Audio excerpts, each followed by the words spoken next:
पनवेलचा विकास काँग्रेस सरकारच्या काळात झाला असून आपण मुख्यमंत्री असताना पनवेलसाठी मोठ्या प्रमाणात निधी दिला असल्याचा दावा माजी मुख्यमंत्री पृथ्वीराज चव्हाण यांनी केला आहे। भाजप सरकार केवळ आश्वासन देत असून जनतेचा आता भ्रमनिरास झाला आहे, परंतु या भागातील समस्या सोडवण्याची क्षमता शेकाप काँग्रेस राष्ट्रवादीच्या महाआघाडीकडेच असून आमचा दणदणीत विजय होईल असा विश्वास पृथ्वीराज चव्हाण यांनी व्यक्त केला आहे। रविवारी खारघरमध्ये आयोजित केलेल्या महाआघाडीच्या प्रचार सभेत ते बोलत होते। पनवेल परिसरामध्ये काँग्रेस पक्षानं आघाडी सरकारने काय काय काम केलेलं आहे,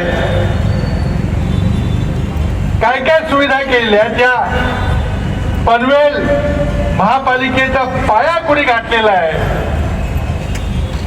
त्यावेळेचे आमच्या आघाडीचे इथले आमदार एक तरुण होतकरी कार्यकर्ता आहे म्हणून मी स्वतः पनवेल परिसरामध्ये किती विकास कामाकरता निधी दिला असेल, MMRDच्या माध्यमातून दिला असेल, UDच्या माध्यमातून दिला असेल, विलासरावजींच्या काळात झालेला उड्डाण पूल असेल, अनेक कामं या ठिकाणी केली। कारण पनवेल हे अत्यंत वेगानं झपाट्यानं वाढणारा परिसर आहे, वेगानं लोकसंख्या वाढते,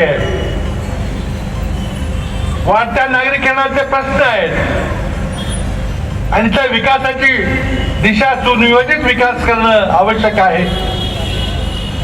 पण या ठिकाणी मी स्वतः अनेक वेळेला या ठिकाणी आलो, MMRDच्या माध्यमातून असेल, इतर माध्यमातून प्रचंड मोठे या ठिकाणी पैसे दिले।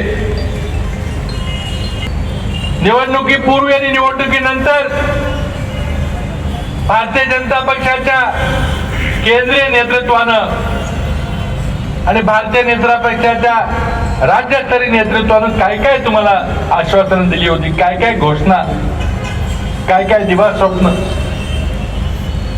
कुठं 15 लाख देतो म्हणून सांगितलं, कुठं शेतकऱ्यांना काय काय आश्वासनं दिली, नंतर निवडून आल्यानंतर स्मार्ट सिटी सारखी स्वप्न दाखवली, स्वच्छ भारत तर दाखवलं, मेक इन इंडियाचं दाखवलं, स्टार्टअप इंडियाचं दाखवलं।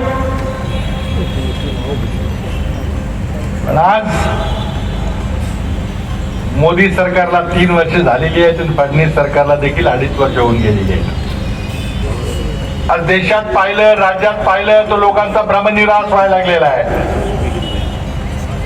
आश्वासनं भरमसाठ दिली, पण त्यातलं एकही पूर्ण होताना दिसत नाही। पनवेल महापालिकेसारखी वेगानं वाढत चाललेली महापालिका, राज्यातली सर्वात तरुण महापालिका, नवीन महापालिका, चांगला आपण जर सुनियोजित विकास केला तर मुंबईचं प्रेशर कमी करेल अशा प्रकारची क्षमता असलेला परिसर आहे।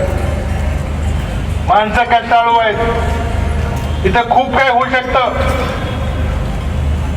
हे करायचं असलं फक्त स्वतःचा स्वार्थ बघणारी माणसं करू शकणार नाही।